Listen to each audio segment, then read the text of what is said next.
ফজরের কতক্ষণ আগে তাহাজ্জুদ আদায় করা যাবে? ঘুমানোর আগে অনেক সময় ওযু থাকে না, তখন কি আয়াতুল কুরসি পড়া যাবে? আমার পিরিয়ড থাকা অবস্থায় আগ্রহ হয়েছে, ওযু করতে বলেছেন হুজুর, এতে বিয়ে সম্পূর্ণ হলো? আমি স্বাক্ষর দিয়েছি, বগলে আতর ব্যবহার করা যাবে কিনা? স্ত্রী নামাজ পড়ে না, নামাজের জন্য বললেও পড়ে না, এতে আমার কোনো সমস্যা হবে কিনা? আমার মা আমাকে কথায় কথায় অভিশাপ দেয়, আমার বড় ভাইয়ের প্রবঞ্চনায় পড়ে, আমি সালাম দিলেও আমাকে গালি দেয়, অভিশাপ দেয়, আমি মানসিকভাবে ভেঙে পড়ছি, আমার করণীয় কি? আমার মন মেজাজ সব সময় কেমন যেন খিটখিট হয়ে থাকে, মাঝে মাঝে মানুষের সাথে ভালো কথাও ভালো লাগে না, কি করব? ঘরে অনেক কিছুতেই ছবি থাকে, যেমন বই, পত্রিকা, ম্যাগাজিন, সেক্ষেত্রে কি ওই রুমে নামাজ হবে? তাছাড়া বাচ্চাদের বিভিন্ন খেলনাও থাকে। আমার বাবার কবরের উপর কয়েকটি কবর হয়েছে, আমি কি সে কবর জিয়ারত করতে পারবো? শ্বশুর কিছু দিতে চাইলে নেওয়া যাবে কিনা? চলুন তাহলে আমরা প্রশ্নোত্তরের মূল পর্বে প্রবেশ করি। মেহেদী হাসান নাহিদ লিখেছেন, বগলে আতর ব্যবহার করা যাবে কিনা?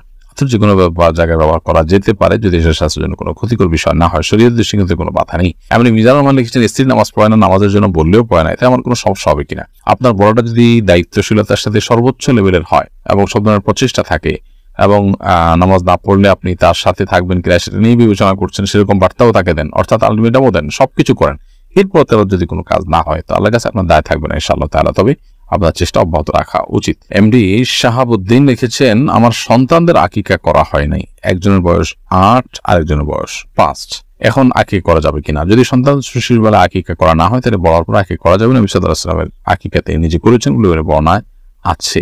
এছাড়া ফুকাহা কেরামেরও সম্পর্কে স্পষ্ট ফতোয়া রয়েছে যে কারো যদি ছোটবেলায় আকিকা দেওয়া না হয়, জীবন অন্য কোনো পর্যায়ে যখন আকিকা দেওয়ার তৌফিক হবে বা সুযোগ হবে তখন তারা আকিকা দিতে পারবেন, যদিও সময়ের মধ্যে দেওয়াটাই উত্তম এবং সুন্নাহ। 7 দিন, না পারলে 14 দিন, না হলে 1 দিন নেই, কোনো কারণ সেগুলো মিস হয়ে গেলে পরে দিলে আদায় হবে। রাহাতুল ইসলাম সোহেল লিখেছেন, আমরা যখন নামাজের নিয়ত করে ফিরি এবং কাতারে সামিল হয়ে যায়, পরবর্তীতে সামনে জায়গা খালি হলেও ওই জায়গা পূর্ণ করার জন্য নিয়ত রেখেই সামনের কাতারে চলে যাওয়া যাবে কিনা? যাবে। সোজা যদি হয় তাহলে সেক্ষেত্রে আপনার হাত বাঁধা আছে অবস্থায় সোজা সামনের কাতারে চলে যাবেন, এর কারণে আমাদের কোনো ক্ষতি হবে না। আমরা অনেকে জানি না, যার কারণে দেখা যায় ওই জায়গাটা খালি আছে, এমনকি পাশে কেউ ছিলেন, তিনি হয়তো ওযু ভেঙে গেছে, চলে গেছেন, বা কোনো কারণে গ্যাপ তৈরি হয়েছে, আমরা এই গ্যাপটা পর্যন্ত অনেকে পূরণ করে না, অথচ আমাদের মধ্যে এই গ্যাপটা পূরণ করতে কোনো অসুবিধা নেই, আমাদের কোনো অসুবিধা হবে না, মানুষটি করা উচিত। জুবের আহমদ আপনি লিখেছেন, আমার বাবার কবরের উপর কয়েকটি কবর হয়েছে, আমি কি সেই কবর জিয়ারত করতে পারবো? অবশ্যই আপনি করতে পারবেন।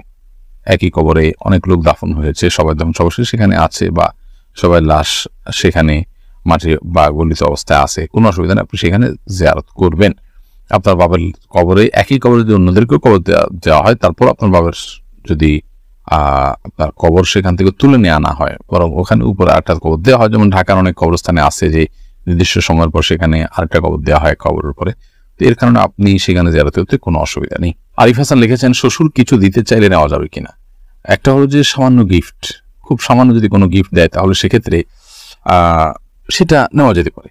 যদি সামান্য গিফট না হয়, যদি বিশেষ কিছু এমন কিছু দেওয়া হয় যেটা আসলে যৌতুকের পর্যায়ে পড়ে, খুব গুরুত্বপূর্ণ কিছু, খুব আপনার দামি কিছু, তাহলে সেক্ষেত্রে আপনার অবশ্যই আমাদেরকে খেয়াল রাখতে হবে যে আমরা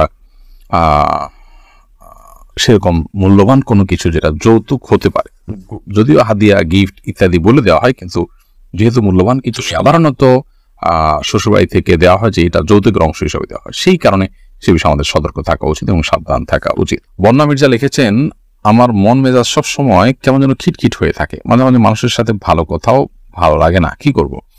আপনি কোনো ডাক্তার দেখাতে পারেন, সাইকিয়াট্রিস্ট দেখাতে পারেন, মানসিক কোনো ডাক্তার দেখাতে পারেন, সেই সাথে আপনার এই অবস্থা থেকে উত্তরণের জন্য যদি আপনার মনে হয় এটা হঠাৎ করে হয়েছে, আপনি রুকিয়া বা ঝাড়ফুঁক করাতে পারেন, কারণ অনেক সময় ব্ল্যাক ম্যাজিক অথবা দুষ্টজনের উপদ্রবের কারণেও কিন্তু মানুষের মধ্যে এই ধরনের সমস্যা তৈরি হবে, তাই সেই চেষ্টা আপনি করতে পারেন। এমনি শাহাদুল হোসেন লিখেছেন, আমি প্রস্রাব করে টিস্যু ব্যবহার করার পর উযু করার সময় আমার মনে হয় পেশাবের রাস্তার মুখে পেশাব চলে আসে, তবে পুরুষ লিঙ্গ দেখলে কোনো পেশাব দেখতে পাই না, এক্ষেত্রে করণীয় কি? এটা অনেক সময় মানসিক জাস্ট একটা ওয়াসওয়াসা, কুমন্ত্রণার কারণে হয়, একটা বিভ্রান্তির মধ্যে মানুষ থাকে। তো এটা দূরের জন্য নবী সাল্লাল্লাহু আলাইহি ওয়াসাল্লাম আমাদেরকে বলেছেন যে ভিজা হাত দিয়ে ঠিক ওই জায়গাটাতে কাপড়ের উপর থেকে আমরা পানি ছিটা দেওয়া দিই, যাতে করে সংশয় দূর হয়ে যায়, যেগুলোকে পানিই মনে হয় যে আমি পানি দিয়ে ছিটা দিলাম, কারণ এই জাতীয় সংশয়গুলো আমাদের আমল ইবাদতকে অনেক সময় ধ্বংসের দিকে নিয়ে যায়, নামাজে মনোযোগ হয় না, সমনষ্ট হয়, এগুলোকে পাত্তা দেওয়া উচিত না।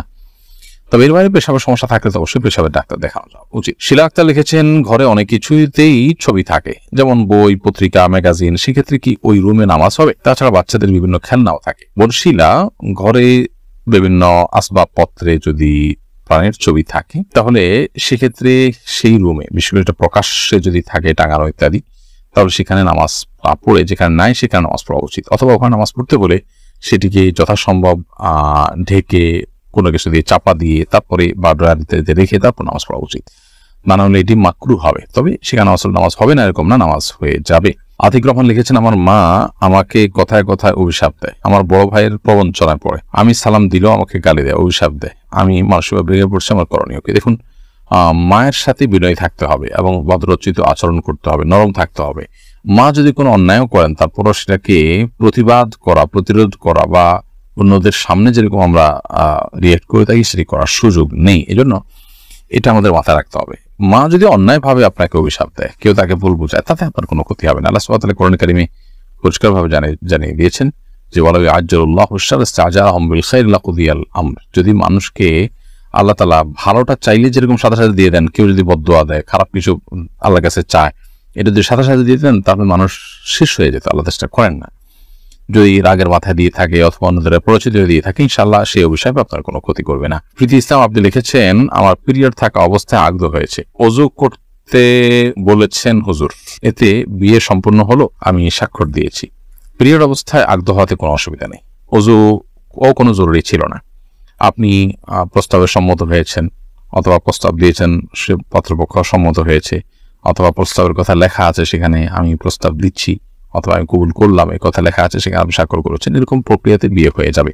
আর যদি মুখে কিছুই না বলেন, শুধুমাত্র স্বামীর ঘরে স্বামী, স্ত্রীর ঘরে স্ত্রী আছে, আপনি নিশ্চয়ই সিগনেচার করুন, তাতে বিয়ে হবে না। এখানে স্পষ্ট বলতে হবে আমি প্রস্তাব দিলাম অথবা আমি কবুল করলাম, এর মাধ্যমে বিয়ে সম্পাদন হবে ইনশাআল্লাহ বিদিন, এবং পিরিয়ড থাকার কারণে এর কোনো ক্ষতি হবে না, অর্থাৎ বিয়ের আগদ সম্পন্ন হওয়ার কোনো ক্ষতি হবে না। মোহাম্মদ আব্দুল্লাহ আপনি লিখেছেন, জান্নাতে যাওয়ার জন্য কিছু আমলি কথা বলুন। জান্নাতে যাওয়ার জন্য ঈমানকে শুদ্ধ করতে হবে, শিরক মুক্ত করতে হবে, তাওহীদকে মজবুত করতে হবে, 5 ওয়াক্ত নামাজকে সর্বোচ্চ গুরুত্বের সাথে আদায় করতে হবে, এবং সেই সাথে বান্দার হক যতগুলো আছে, মানুষের অধিকার, অন্যান্য প্রাণীদের অধিকার, সেগুলো আদায় করতে হবে, সুন্দর আচরণ করতে হবে, হালাল উপার্জন করতে হবে। এই বিষয়গুলো মোটা দাগে জান্নাতে যাওয়ার জন্য সহায়ক। এর বাইরে বেশ কিছু আমল আছে যে আমলগুলোর বিনিময়ে নবী সাল্লাল্লাহু আলাইহি ওয়াসাল্লাম জান্নাতে প্রবেশ করবে মানুষ সেই কথা বলেছেন। তো সেরকম আমলগুলো খুঁজে খুঁটে আমল করা উচিত। আব্দুল সাত্তার লিখেছেন, ঘুমানোর আগে অনেক সময় ওযু থাকে না, তখন কি আয়াতুল কুরসি পড়া যাবে? অবশ্যই পড়া যাবে। আয়াতুল কুরসি পড়ার জন্য ওযু করা জরুরি না, মুখস্থ তেলাওয়াত করতে হলে ওযু আবশ্যক না, বিধে আপনি অবশ্যই ঘুমানোর আগে ওযু না থাকলে আয়াতুল কুরসি কেন 3 কুল কোরআন কারীমের অন্যান্য সূরাও আপনি পাঠ করতে পারবেন। মোহাম্মদ রাশিদ সারিয়া লিখেছেন, ফজরের কতক্ষণ আগে তাহাজ্জুদ আদায় করা যাবে? ফজরের ওয়াক্ত হওয়ার ঠিক আগ মুহূর্ত পর্যন্ত তাহাজ্জুদ আদায় করতে পারবেন, তবে সেটা যতটা আগে হবে, বিশেষ করে রাতের 1/3 ফজরের ফরজ নামাজের অন্তত 5-10 মিনিট আগে হতে পারলে ভালো হয়, কিন্তু ফজরের নামাজের ওয়াক্ত হওয়ার ঠিক আগ মুহূর্ত পর্যন্ত আপনি সেটি পড়তে পারবেন। ইউটিউব চ্যানেল সাবস্ক্রাইব করতে